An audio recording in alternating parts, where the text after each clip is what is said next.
has also been very close to my heart. My cabinet has always been gender balanced. This Parliament legislated for free period products and strengthened the law on domestic abuse.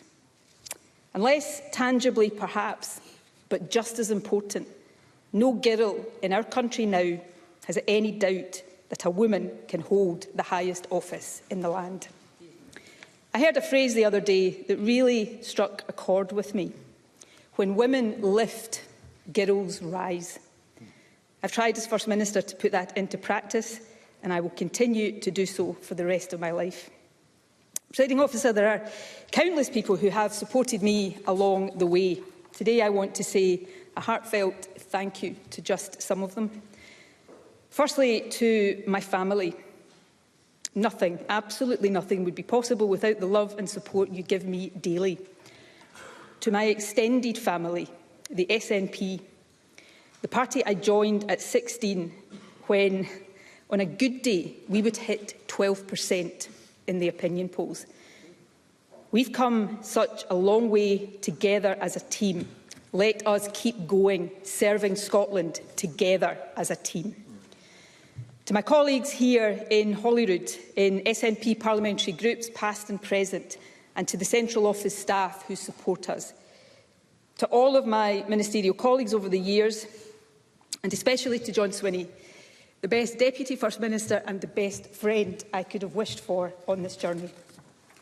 To our staff in Party HQ who have built a formidable campaign operation, enabling us to win 14 national elections since 2007. To all those who have worked in my constituency office, and particular to my current team, Paul Leinster, Caroline Scott, Mary Hunter, Carolyn McConville, Irfan Rabbani and Nikita Bassi.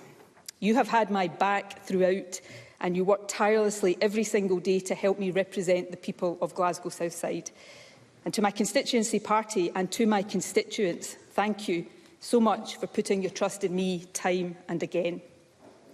To my special advisers, you have given your all to me and to the cause of building a better country. You have been led by two outstanding Chiefs of Staff, Liz Lloyd and Colin McAllister.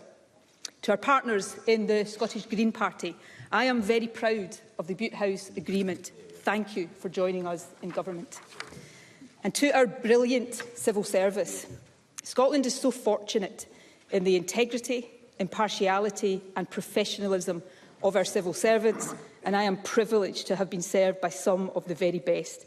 I thank each and every one. But let me make special mention of those who have served in my policy unit and in my FMQ team. The latter, especially on Wednesday evenings and Thursday mornings, really do have the worst job in government. For the avoidance of doubt, Presiding Officer, the good answers have always been down to them. The bad have been all me. Finally, I want to thank from the bottom of my heart three groups of people who, because of the nature of the jobs they do, have probably spent more time with me over these years than with their families. At least I'm sure that is how it has felt. So, to my security team, thank you for keeping me safe. To the wonderful Butte House staff, thank you for always making me feel at home. And to every private secretary, diary secretary, correspondence secretary, to the visits and events team, to the communications and camera teams, to everyone in my private office who has supported me over 16 years in government, thank you for keeping me going. Obviously, I can't name everyone, much as I'd love to, but there are a few I do want to mention. My longest-serving Principal Private Secretary, John Summers, and the current incumbent, Chris Mackey. And last but not least, three very special people who individually and collectively have been with me for almost all of my time as First Minister. Three people who were the core of my team during COVID, coming into the office while others stayed at home to give me the support I needed to do my job. Nicola Dove, Patrick Crolla and Gary McGee. You three will never know how much your care, kindness and humour have sustained me over these years, and I am so going to miss you.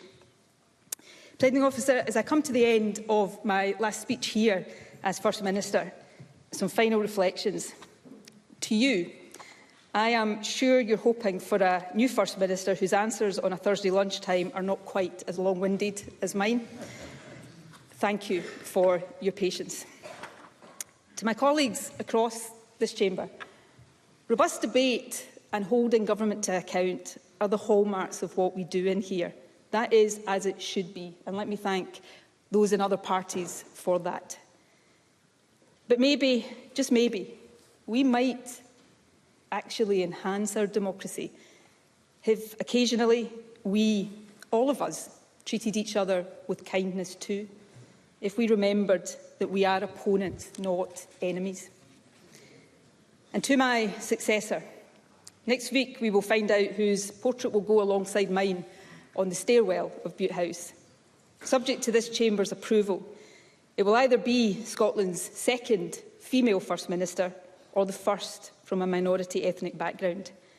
Either way, that will send the very powerful message that this, the highest office in the land, is one that any young person in Scotland can aspire to. Never forget that every day in this office is an opportunity to make something better for someone somewhere in Scotland. Do not shy away from the big challenges or difficult debates. You won't get everything right, but it is always better to aim high and fall short than not try at all. And always draw strength, energy and wisdom from the people of this wonderful country.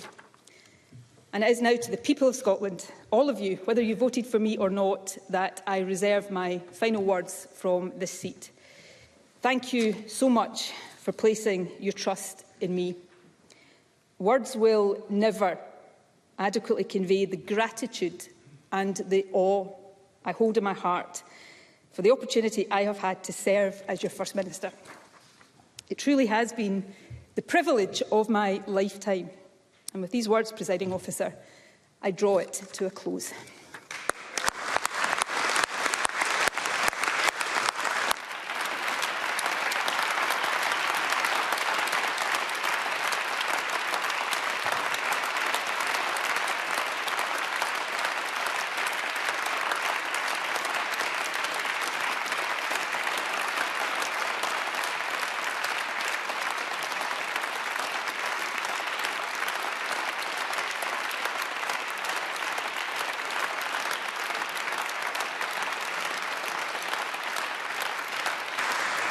From Nicola Sturgeon as Scotland's First Minister.